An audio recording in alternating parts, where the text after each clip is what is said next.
नमस्कार.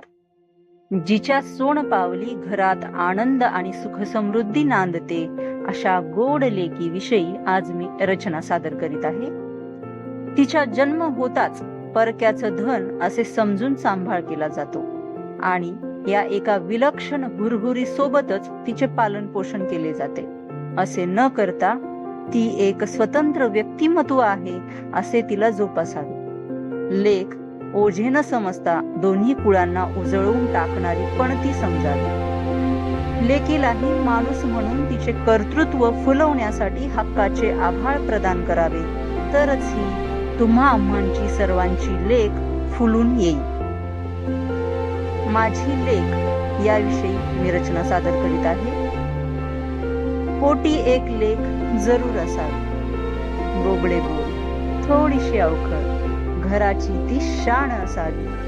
आईच्या काळजाचा तुकडा, बाबांचा ती मान असावी. पोटी एक लेक जरूर असावी. बहीण भावाचं अल्लड नातं जोपासणारी ती लेक असावी.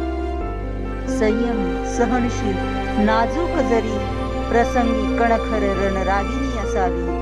पोटी एक लेक जरूर असावी. दोन घरांना जोडणारा दुवा, सासर माहेर समांतर ठेवणारी असावी. जन्म होता तिचा अंगणी स्वर्ग सुख घेऊन येणारी असावी. पोटी एक लेक जरूर असावी. माहेरातून सोन पावली सासरी गेली जशी, आई बाबांना जपणारी ती गोडुली असावी.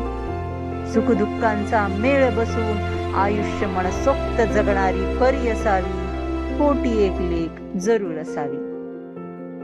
आधुनिकतेचा स्वीकार करून आईचंही आईपण जपणारी माझी लेक एक गोड मैत्रीण असावी.